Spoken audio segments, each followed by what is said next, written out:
I met Dianne Mathiowetz in the streets. I'm a street videographer and Dianne is a street activist, so it's not surprising that Dianne and I have shared many street experiences over the last couple of decades. So hearing that Dianne was turning 80 made me nostalgic, and I began to reflect on the times Dianne and I had spent together, intentionally and unintentionally. Since making video is what I do, I want to share with you a snapshot of my journey with Dianne. I hope that it will be an inspiration to all of us. So that the men that are in this prison were all workers. They were working someplace here in the United States, producing goods that we consume. And they were not criminals. They were hired and they were working. They were living in houses, shopping at stores, going to church. They were living a life that they were trying to better for their families. And armed men with ice came into their workplace, guns drawn, pepper spray, shields, the whole Darth Vader, and took them up and swept them away and brought them to locations around the country. Some of the people probably in this facility have been moved multiple times. They don't know where their families are. Their families don't know where they are.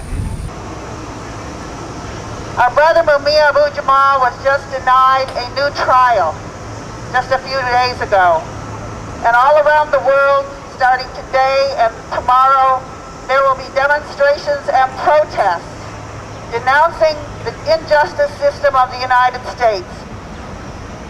A court system, a police system, which has put over 2 million people in jail, most of them poor, many of them people of color, many of them denied any kind of adequate legal representation, railroaded, ramrodded into prison, where they often provide free labor or very cheap labor for big business. Mumia Abu-Jamal, hear that name, Mumia Abu-Jamal. He speaks to us often from death row. Free Mumia Abu-Jamal now. So we here today say no war, no occupation, no U.S. bases in countries all around the world to dominate the populations. We want peace. We want justice. We want equality. We want all of the rights that every human being should have, to job, to safety, to home, to family, to life, to food, to water. As Muntazer al-Zaidi threw his shoes that day, he had the audacity to tell the truth. He said to George Bush, as he threw that shoe, "This is from the widows, the orphans, and those who were killed in Iraq." You all, one by one, can come on up here and express your solidarity with the people of Iraq who want peace. This is from the widows, the orphans, and those who were killed in Iraq. I got shit on my shoe. The widows, the orphans. This is from the widows, the orphans, and those who were killed in Iraq.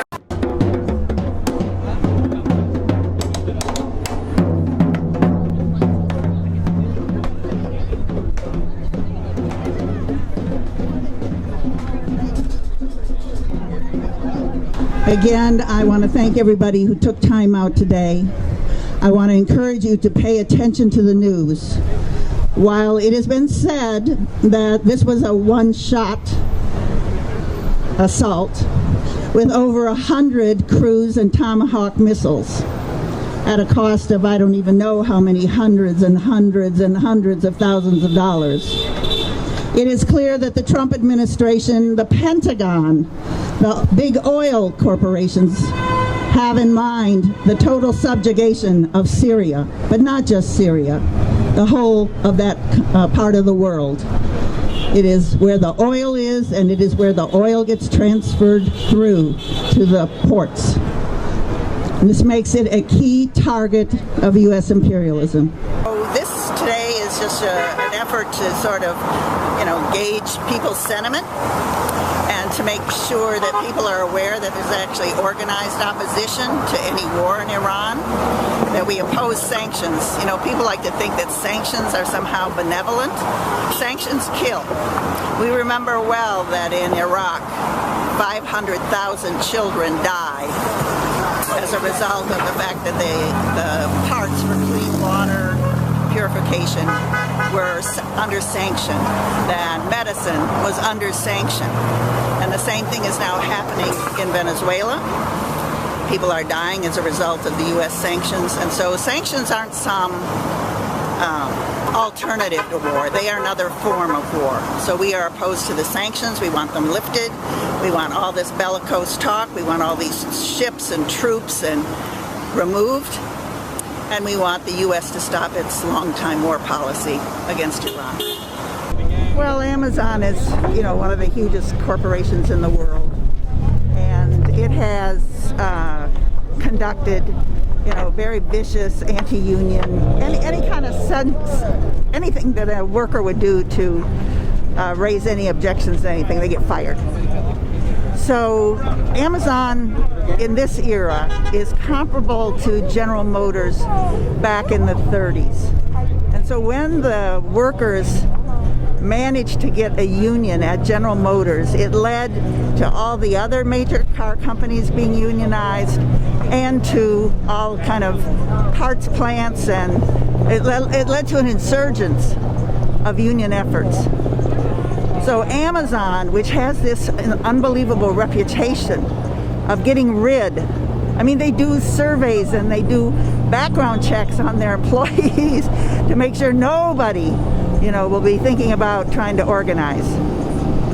So if these Bessemer workers, majority black workers, almost half women, were to vote for a union in Alabama, right to work state Alabama, in the Deep South, it would encourage all kinds of workers to step up and try to make a difference where they work, to change the conditions, to get better wages, get respect on the job.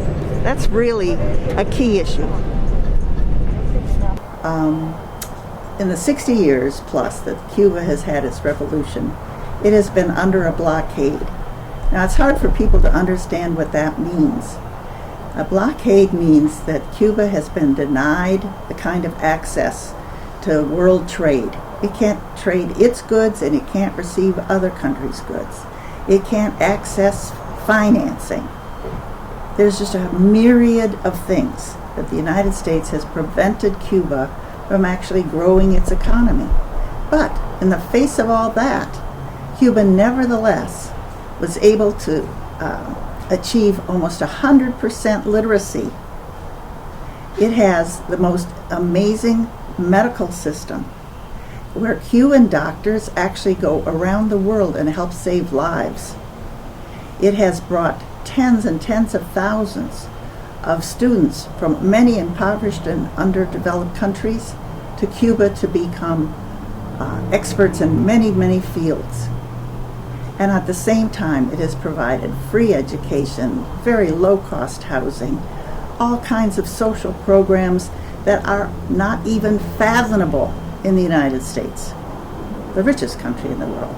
So when I hear President Biden with his crocodile tears about how the poor Cuban people are suffering, lack of medicine and lack of food, well, President Biden, you had the opportunity when you first got into office to get rid of the sanctions.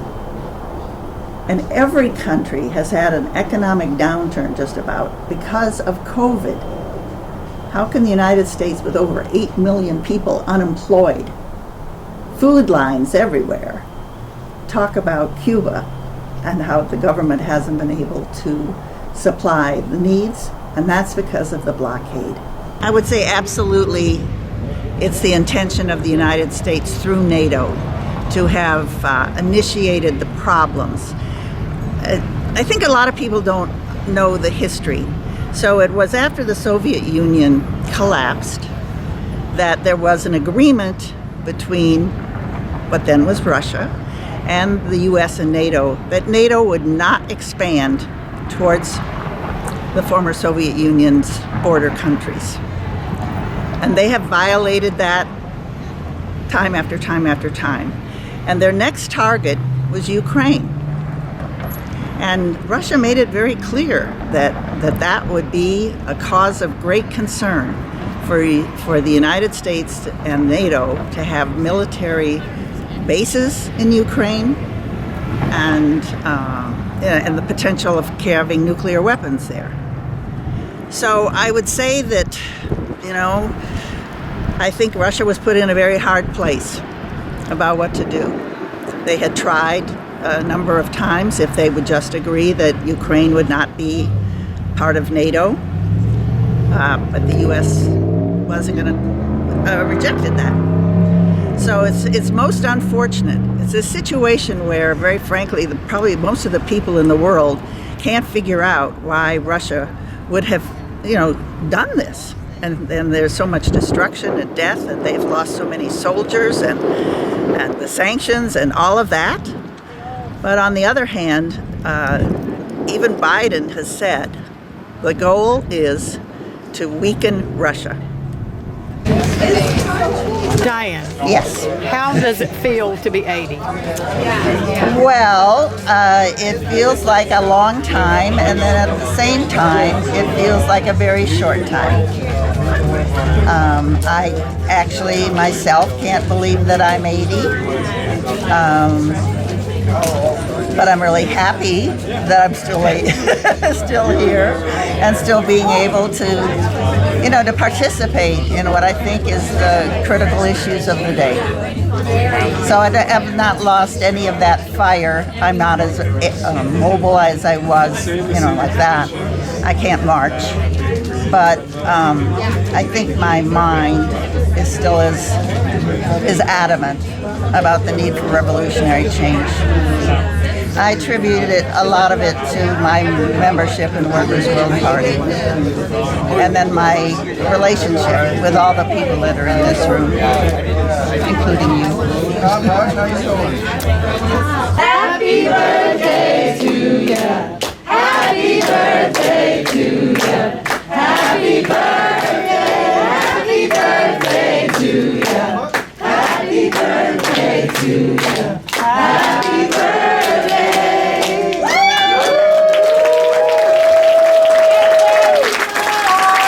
And many more!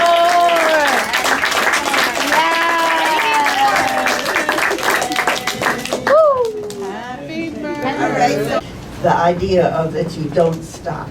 You just can't stop. Right. If you're for justice, you just can't stop.